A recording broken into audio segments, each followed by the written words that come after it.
Good evening, good afternoon, good morning, wherever you are. It's Stephen here back with another video. The first video for a few days. I've missed you guys. There's been so much going on, absolutely loads. But as always, sometimes life gets in the way. We had a bit of a family emergency with my first son, Ruben. He's fine, but we had a big scare, and it's knocked the wind out of us a little bit.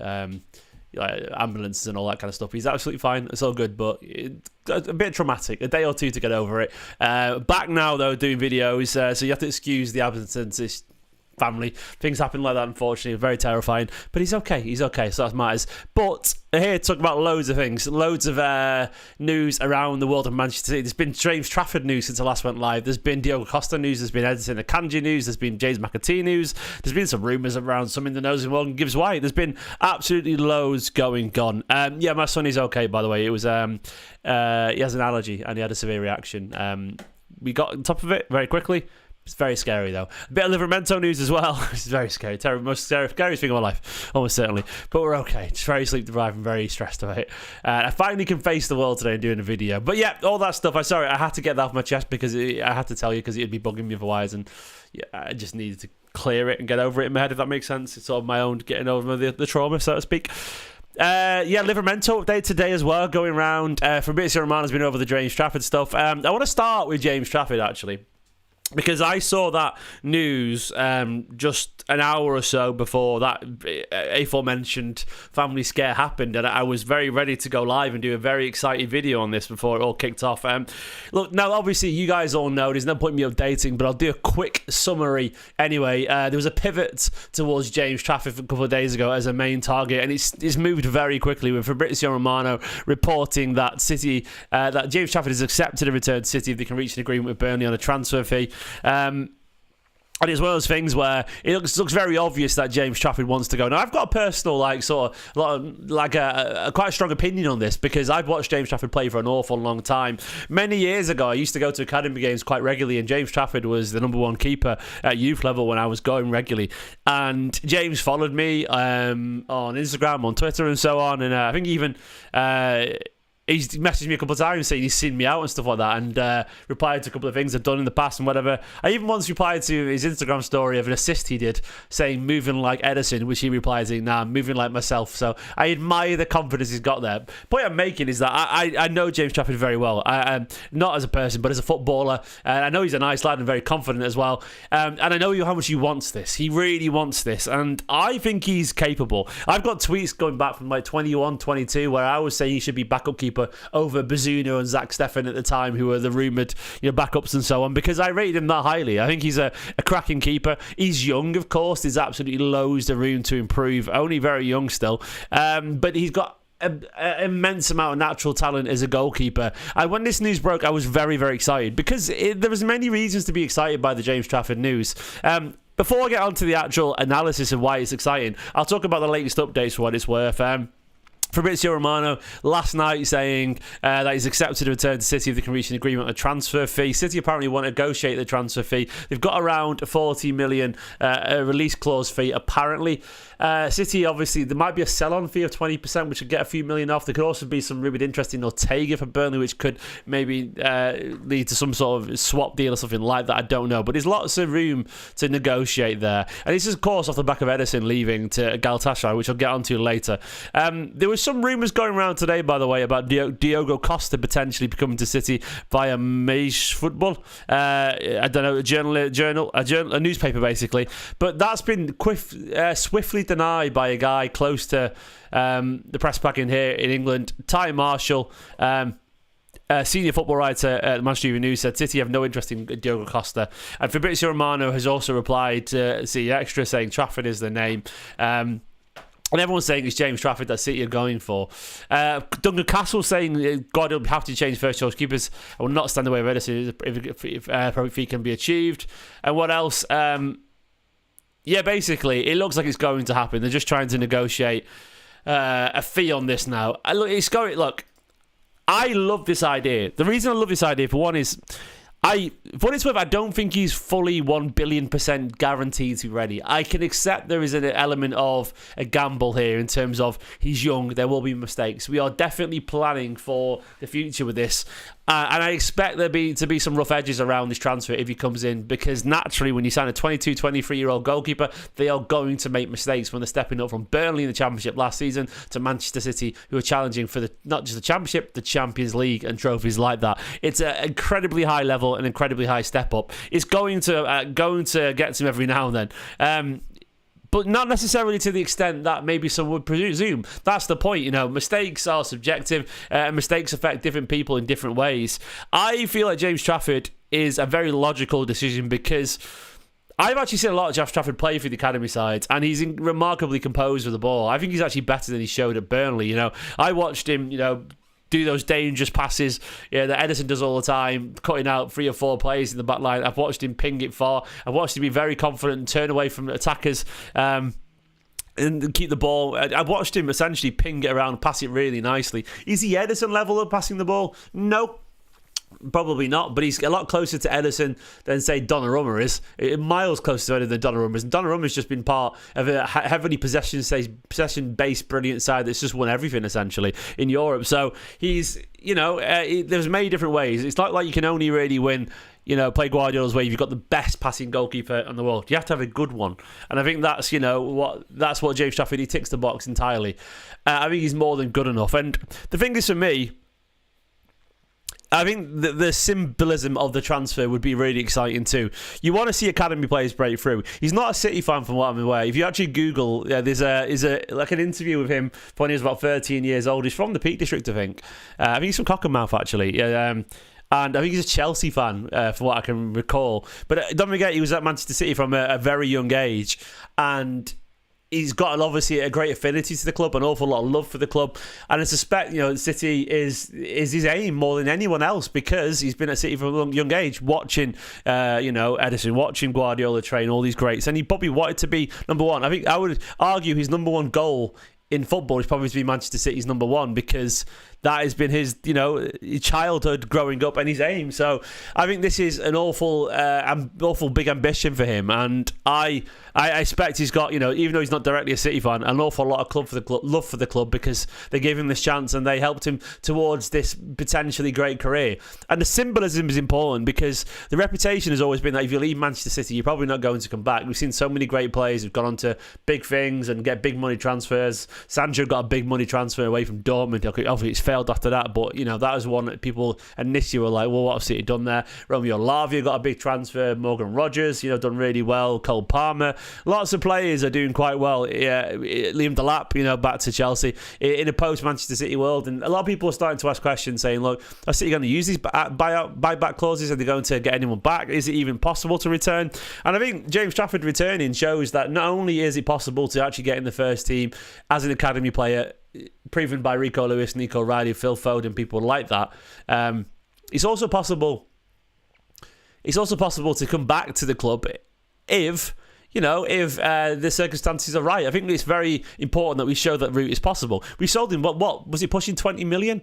And we're signing back for around 40 million. Essentially, we're 2 years away of development for the young player for around 20 million quid. Most teams would choose to pay 10 million per season to develop their keeper to a number one level if you had on loan, if you asked them to do that. If you look at it as a 2-year loan for 10 million per season to get the development to be where he needs to be, look, it's still a bit mad money, but it's not absurd given that we paid 40 million-ish for Ederson in the first place. And so it's one of those things, 15 million, 4 million add-ons. I don't know how many of those add-ons you would have hit at Alternative Facts, but I would have guessed some of them would have been, Premier League based potentially or whatever, or England call-up based. He has an England call-up, so they would have got close to that 19 million total.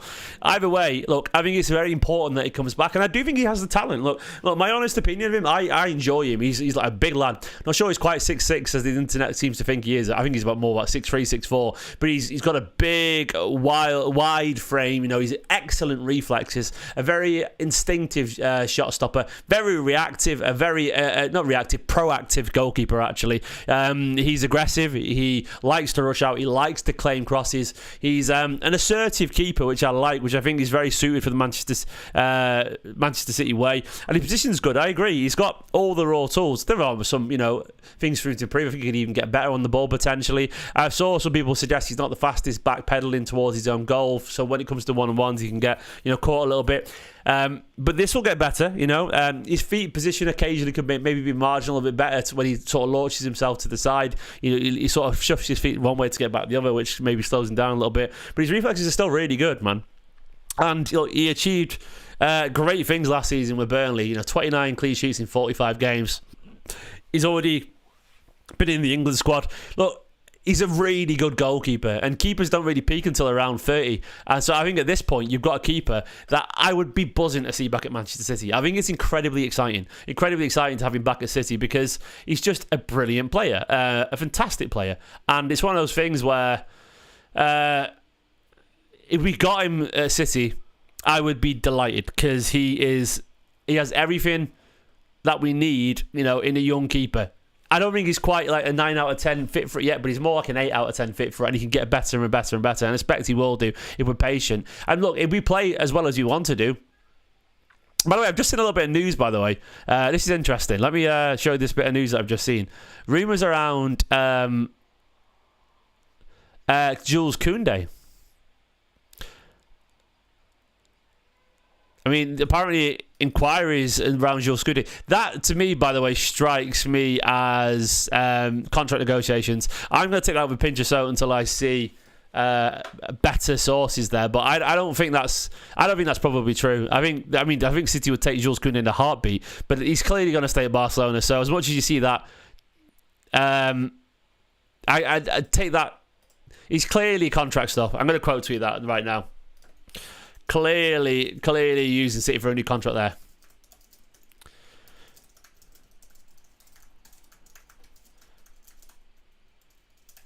I mean, I would love to be wrong, because I think he's cracking. I just need to get my tuppence on that out there on the world, but I think I don't see that. I think he's a great player, Kounde. He can get forward as well, but I just don't really see that. Anyway, it's just a little bit of a rumour there.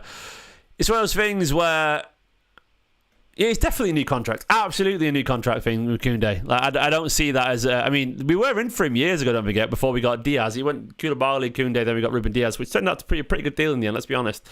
Kounde's fantastic, but I just can't see that. But back to Trafford, it would be fantastic.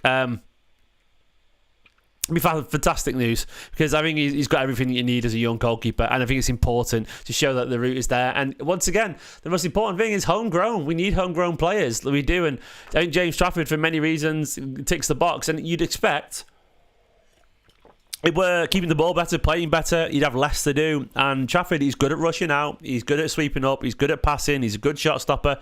He's a much better shot stopper instinctively than Ederson, I would argue. He actually reminds me, who remembers Ederson when he was at Benfica in terms of when we signed him? Ederson was a much better shot stopper. He was. I don't know what's happened there. Like, Ederson was much more instinctive. I don't know if his techniques got worse, if the goalkeeper coaches had given him some bad advice, but Ederson doesn't quite have the spring he used to. Ederson was like a little cat when he was at Benfica. There was some highlights from him in the Champions League, and he was all over the place, flying around everywhere. And I definitely think Ederson's shot stopping has dipped a little bit as he's got older in terms of maybe it was the man who kicked it. I don't think it was. But what it's worth, he just doesn't seem quite as electric as he was. Like a lot snappier. He probably lost it after standing still for 90 minutes a game. Maybe it was. It could be that, you know.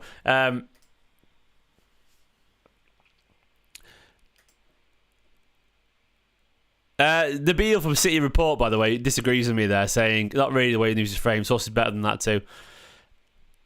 The source could be informed reliably. I just don't agree. I just don't think it is. I'll believe it when I see it with Jules Kounde. There's not a single journalist that isn't used for these things.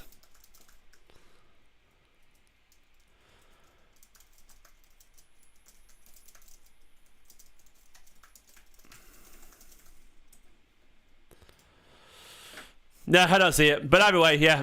I think James Trafford is at the right point of his career. He's young, he's energetic, he wants to be at Manchester City Football Club. Over Diogo Costa is interesting. I actually, look, people go down the Diogo Costa route and get quite negative. I think Diogo Costa is a really good goalkeeper. A lot better than the viral clips that go around would insinuate. He's an excellent keeper. Probably actually, and here's a controversial opinion for you, probably more ready for Manchester City now than James Trafford is. International experience, Champions League experience, a lot of international experience. He's got loads at the highest level, whereas James Trafford is definitely a lot rawer. I actually think he might be a better fit right now, but long term, I understand why they turned to James Trafford instead. If one's a 9 out of 10 fit, one is an 8 out of 10 fit, which is not much in that too, but I do think it's one of those things where we'll see if that kind of rears its head again. The Diogo Costa thing. I think City are going for James Trafford for a reason. I think because it's easier to do and it makes an awful lot of sense. And I do know for a fact that City, a lot of coaches at City love James Trafford. They really highly rate him, and there's an awful lot of reluctance to let him go when he moved to Burnley in the first place. They rated him, but he had to move on. I think this is going to happen, and I'd be absolutely delighted. I think he's a brilliant keeper, and I would be very, very, very, very happy about it. I'd be very happy about it. What else have I tweeted about in terms of the news going around? I saw a bit of rumours about Madrid targeting Rodri again. It feels like, we're here all the time. We see this an awful lot. I am going to take the Rodri stuff with a pinch of salt. Given Rodri's age and all this kind of stuff, it's reports in Spain suggest it. I'll go over to City Extra where they've got a report and I'll read it with you guys together. But I am taking this one with a pinch of salt because I just don't think it's going to happen. Yeah, he's the next big target apparently. It's one of those things where a Spanish newspaper said, what does it say? His contract expires in 2027, but they want to see how his knee recovers and all that. But he's 29 years old, a serious knee injury. I don't really see this as true. I think in general they'd probably try and get him on a free transfer potentially, but I think Rodri is at this point going to stay at City. I don't see them going for him as well, even with his age and all that kind of stuff. It's the same every year. Like, it's almost like Real Madrid are legally obliged to be, linked to any Spanish player of any quality. Never mind one who's won the Ballon d'Or. So I don't really take this seriously. Look, it's the same. Yeah, it's exactly. Aguero's from Madrid every single summer. I just don't take it seriously. I mean, it might be, but for now, I'm going to ignore it. I mean, his contract is 2 years from now. I'll worry about that when it comes to it. I mean, if they want to tell him to do nothing and then leave in 2 years, sure. But I just don't really see that personally. I think at that point, we'll have a salute, an idea of how good he's going to be or how long he's going to stay and all this kind of stuff. I don't expect it to be a serious thing that we have to worry about. I'll go on to the Tino Livramento news. There was a bit of news about Tino Livramento. Where's it gone? It was... Which fellow was it? So, I don't know who this guy is. Martin Hardy, Northern correspondent for the Times, Sunday Times. I don't know how reliable he is or anything like that. But Newcastle apparently are going to offer a deal to fight off Manchester City interest. So, the rumours are that Newcastle will offer to make Tino Livramento one of their top earners on a potential 6-year deal in an attempt to fight off City interest. The 22-year-old, whose current deal runs until 2028, remains a target for City, with Pep Guardiola a big fan, which is... Yeah, so that, to me, is interesting. Where's the rest of the report? Apparently City are prepared to pay $65 million for Livramento, but Newcastle want to cut off speculation. The one thing I will say is that you would expect if this is... I mean, it's probably true. I think it is. I guess it ends it one way.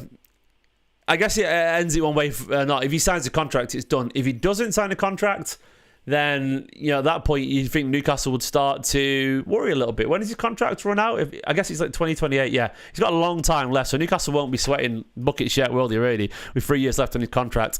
But if he doesn't come to the table and negotiate, I don't think he would do for what it's worth. I think he's got no reason to. He could wait another year quite happily.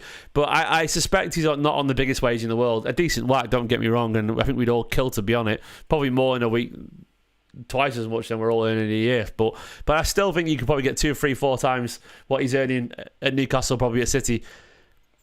But it's one of those things where it's going to be over pretty soon. I think we'll know within the next 2 or 3 weeks if this deal is potentially attainable, essentially, because he'll come out, he's going to sign a contract, or he'll go quiet on that front and we won't hear anything, which would suggest that Livramento would join City. I think Livramento would join City. I'm not trying to be derogatory to any Newcastle fans watching this. I just think he would. Of all due respect to Newcastle, I think if Livramento was given an option to walk out the door and join City and be the first choice right back, he'd probably take it, because it's the chance to play in the Guardiola and start for a team who's got a very good chance to win the league. Newcastle have got a cracking side, but they don't have a good chance to win the league yet. I don't think they do, and they're stuck in this sort of middle ground where they're trying to get there, and it's very hard for them. I don't think we'll get him either, for what it's worth. I mean, 65 million, it says City prepared to pay 65 million. I don't think that would even open the door at Newcastle. I think they'd want 75 to 80 million. I'm sure there could be some sort of way around that potentially. If he got to 100 appearances, give him another 10 million or something like that. I don't know, which they would get, of course. Any even Cole Palmer for 145 million? Of course not, mate. Absolutely not. There's no way City are going for Cole Palmer. Full stop. Never mind for 145 million, mate. Especially when we've got Shirky and Foden and everyone. That would be utterly absurd. I just don't see it. But on Livramento, I don't think it happened.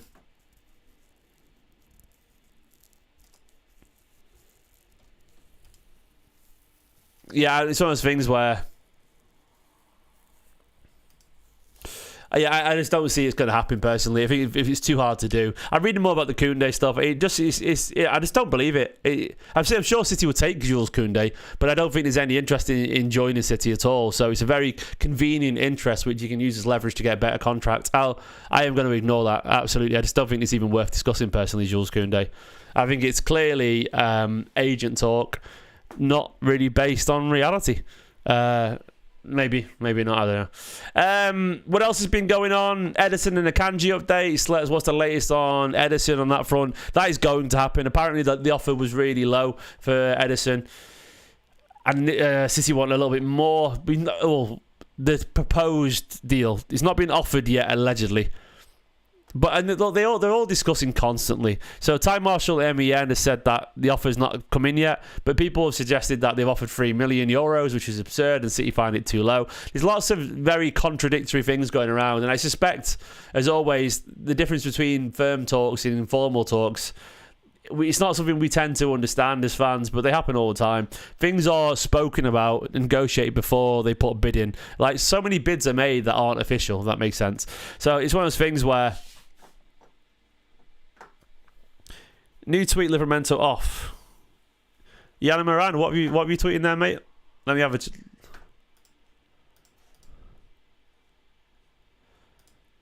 Oh, Ty Marshall saying that up, has he?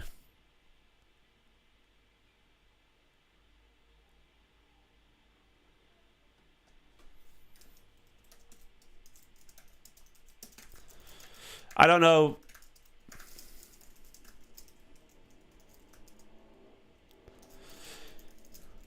I'm trying to find the tweet right now. Where is it? Ty Marshall has tweeted about Livramento. Where is it? Tyrone Marshall. Why is my internet being so slow? Apologies. I can't see this tweet apparently. Where are people saying this? Yeah, no, I can't see it, mate.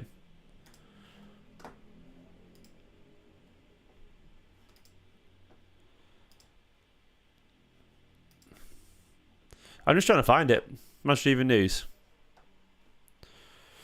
I mean, I literally just can't find it, unfortunately. I'm sure it'll pop up on my feed in a minute anyway. I'd love Livramento. It's just, I don't see it. And McAtee's definitely going. Sorry, everything's pausing for me, unfortunately. You guys can see me. Sorry, my computer's absolutely frozen, so I'm not sure if you can see me. I hope you can still see me, and I hope I'm still live, but my computer's genuinely frozen, so that's why I've gone a bit quiet on that front, because I can't really see anything that's going on. Livramento would be cracking. Let me go over here and make sure I'm actually still live. Am I still live? Because my computer's frozen.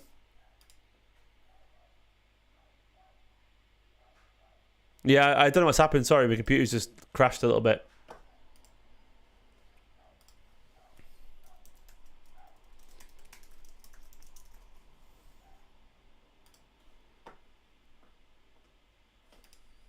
Okay, fair enough. Sorry about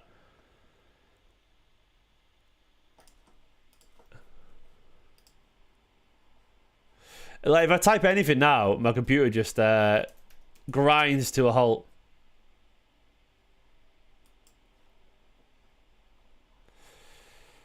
Oh, here we go. I found it. Right, I found the tweet for you. Live, here we go. City are not planning a bid for Livramento, despite briefly looking at the 22-year-old as a potential solution. City select elsewhere as the successor to Kyle Walker. So there we go. Okay. So it looks like that's done. I couldn't even open a new tab, Simon. It was just literally everything frozen. So we're not getting Livramento, apparently. So many things are contradicting each other. I don't really know. Look, I presume that's that unless anything happens. Maybe he's closed his eyes and gone for a new contract discussion. Closed his eyes to City. The right back market is not great at the moment, is it? Look, I expect we'll see news on a right back eventually. I think City do want a right back. Maybe Jules Kounde did something in it, but I think he's staying at Barcelona. Clearly, he likes his lifestyle there. He's playing for a great side. He'll stay there.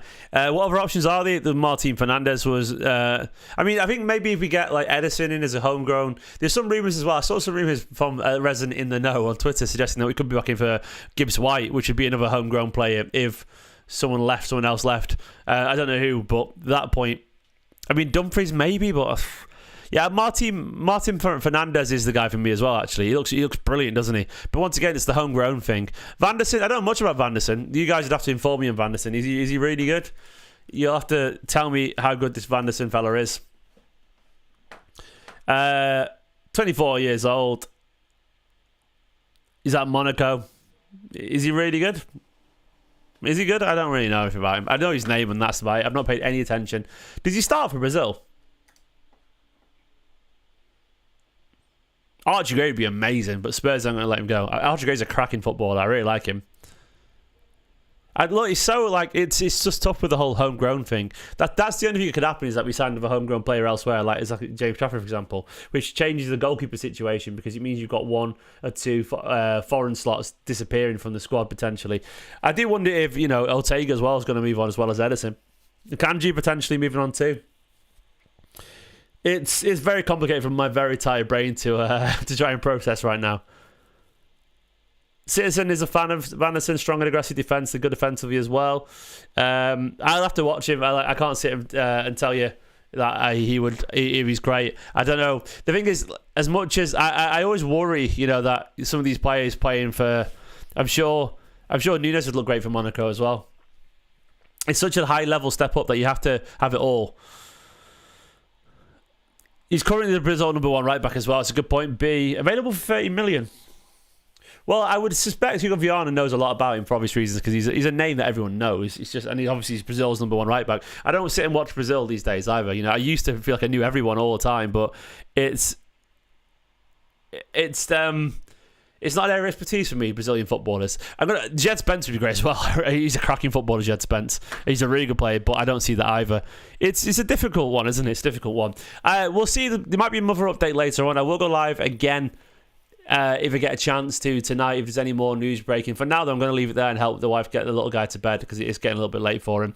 But James Trafford, in a nutshell, fantastic, getting back at Manchester City. Livramento seems to be off a little bit. It's going to be quiet. Akanji, apparently the issues there are around wages. I think that'll be sorted. I'd be buzzing if Akanji moves on and we get to use Kusanov and Race instead. No disrespect to Akanji, but it's time to move on a little bit and plan for the future. And Ederson, look, I think it's the right time as well. I think these things are timed well to move on and progress as a club. Thanks for the video. Thanks for watching the video. Give the video a like, subscribe if you're new, and I'll hopefully see you later for another video if anything happens. Bye-bye.